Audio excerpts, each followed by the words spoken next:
The South African government says it has received a distress call from 17 South African citizens stuck in Ukraine. But stuck how? Stuck fighting in a mercenary group. Crazy stuff. How did they get there? Who took them there? How did they find themselves there? So the government is actually investigating right now. Apparently the men are between 20 and 31 years old. They are stuck in Ukraine, so they cried for help, asking the government to take them back home. Some of them say they were lured into doing some jobs, then they found themselves in the military ranks. Is this truth or not? Did they perhaps go to look for money? Chelete, imali? Hopefully they make some extra cash, but then they got there, it wasn't exactly what they expected. Or maybe the war got tougher, or maybe they got homesick. And one of the easiest things to do is to say, well, we came here to do other jobs, and then all of a sudden we're finding ourselves in, yeah. Is it a possibility or not? Are you going to be biased, saying, no, there's no way they could have gone to fight for anybody else? How many times do people go fight as mercenaries? Of every race. It happens all the time.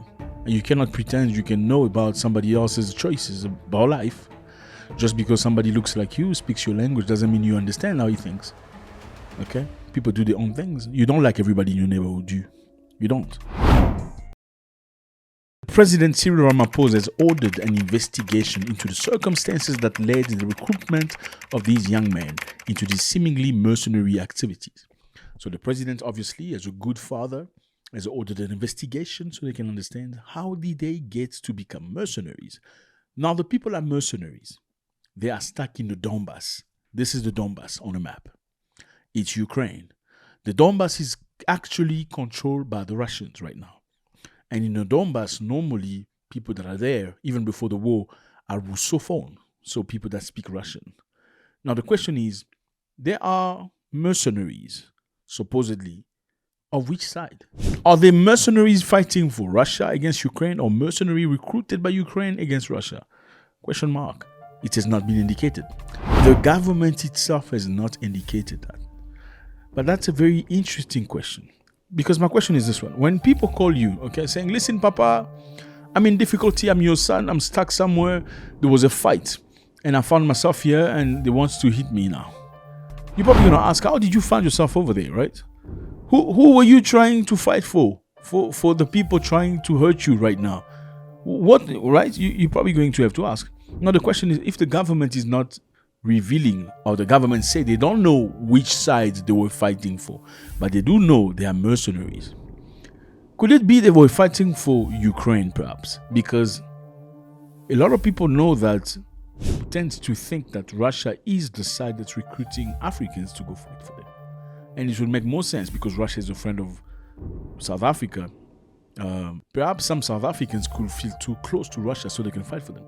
Maybe, could these people have been recruited by Ukraine, perhaps? So it makes it very complicated to explain. So the South African government says 17 people were arrested. The age group is between 20 and 39 years old.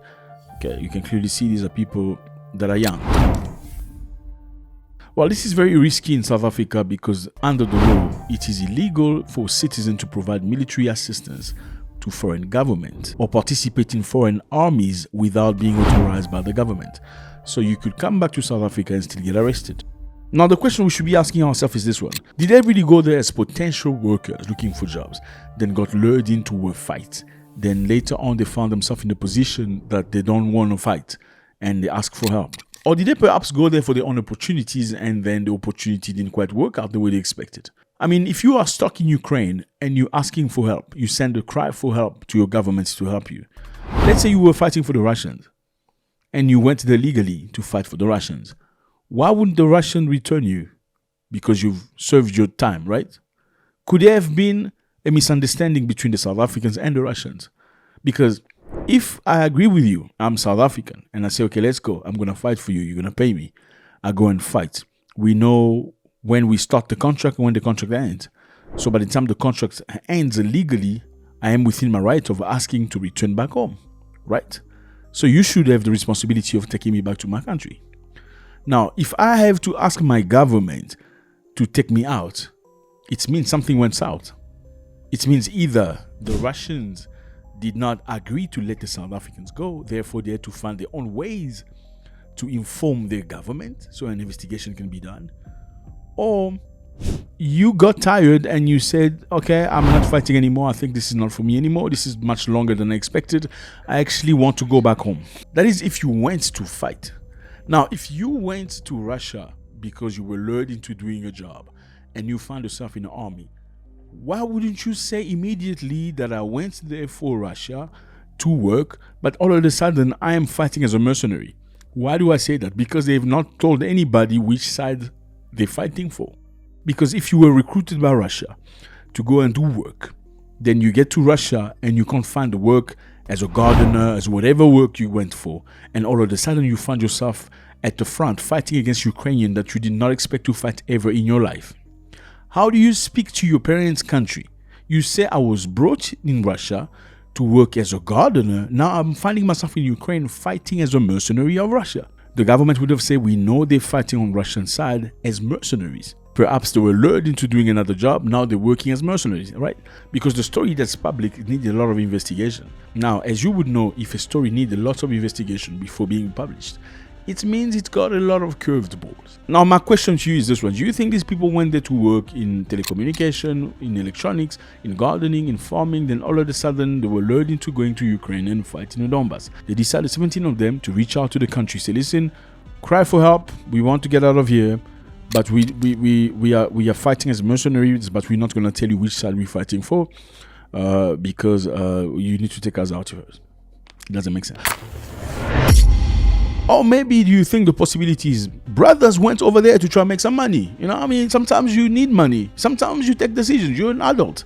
Whether you want to be a mercenary for Singapore or Bangkok, that's up to you. Nobody can judge you. And nobody can say you would never do that because I'm not part of your family. So I don't know your mentality. Even if I were part of your family, I wouldn't know exactly what's happening in your brain. I mean, even twins don't understand each other necessarily. And sometimes they don't reflect the same behavior. So you taking a position as an African or as a South African, say, no, they could have never gone there to go fight, would be absolutely absurd because you don't know these guys. You have no idea who they are. You don't even know the crazy people and unalive people in South Africa. Okay, like I said, could the other option be these brothers went to make some money and they say, let's fight this war and at some point we'll return home. And maybe when that some point came along and they got paid, they were like, okay, we don't want to continue. And the Russians say, you're going to continue. No, we want to go back home. Yeah, I want to go to KZN. Yeah.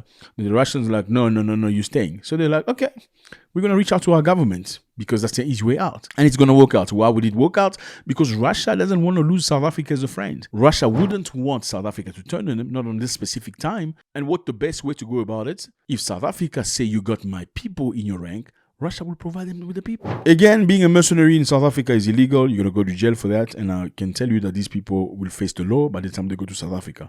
If really they went for decent jobs and they were lured into doing army stuff, then I think they deserve everything they're asking for. But if they went to fight, then they decided to run away because the war got tougher or longer, then I think it's unfair because government have to use resources to send an aeroplane to go and fetch you. It costs a lot of money. That money could have helped a couple of students that come from deprived family to go and attend university. That money could have helped a couple of grandmother to receive extra grant or grant. That money could have helped a couple of people get a house or RDP houses, how you call it. That money could have helped a few people get good treatment at a government hospital. So that's a money that's been wasted on you because you made a decision to go fight in Russia or Ukraine under your own whatever. Again, like I say, it's not confirmed that they went to fight. These are clearly hypothetical reflections. Why are we doing this? Because the government has not made it clear whether they were fighting for Ukraine or Russia. But we've seen many times in the past, people say, oh yeah, our people being captured by the Ukrainian. Why? Because they were fighting for the Russians. How? Well, they went to Russia to work and all of a sudden, they found themselves lured into fighting against Ukraine. So the story is very aligned. This story is not very aligned. They say 17 people have reached out to the government asking the government to help them out of the Donbass. They are mercenaries. Who's mercenaries? Nobody knows. How? Zhuang, how do you not know? Who are they fighting for? You know what I'm saying? Because we've heard they fought for Russia. Now, is it something tricky or what's happening right there? Now, this is not the first time in South Africa. A couple of weeks ago, ladies were complaining of being lured into doing jobs in Russia, working for drone companies and doing some electronic stuff. But as soon as they got there, it was difficult because apparently one of the buildings where the ladies were working into assembling drones was attacked numerous times by drones coming from Ukraine. Now, these ladies did not sign up for that. They signed up for finding opportunities in Russia. Keep in mind that a lot of youth in South Africa are unemployed. Getting an opportunity to work in a foreign land and earning external currency, foreign currency, it's a great opportunity for the country and for their people, the families. So a lot of young ladies below 18 years old, it was precise, below 18 years old, went to Russia and work. Then they found themselves in a situation they were assembling drones to go bombard Ukraine. I mean, you may want to do a job in a foreign land, but just not some specific jobs, right? You may say, okay, I want to do work for you, but I don't want into anything that's related to armament or whatever. Now, these people were not given choices. And it was big havoc in South Africa at a specific time. Now, my question is, do you think these people went to Russia looking for jobs, then Russia sent them at war? Or do you think these people went to make some money, then, I mean, even if I was going to make money, listen, I want to come back home. The easiest way to say it is, I was lured into coming to this war. I mean, if you go fight Ukrainians and you're on the Russian side and they capture you, what are you going to say? I came here to fight you as mercenary? Absolutely not. You're going to say I was lured into doing a job, but then they brought me here. Because that's the best way you're going to get out of there alive. Do you think a Ukrainian will be happy to see you, some black dude from Africa, coming to his country to fight him in the name of Russia because you like Russia and you like money? He's going to unalive you. The easiest way for you to get saved in that situation is for you to say, well, I didn't come here to fight. I came here to work. I don't even know the language. They made me sign stuff I don't even know. I'm just saying. So let me know how you feel about this. They say it again. They don't know which side they're fighting for, but they are mercenaries. It is confirmed they are mercenaries, but they don't know if they're fighting for Ukraine or Russia. Let me know how you feel. God bless.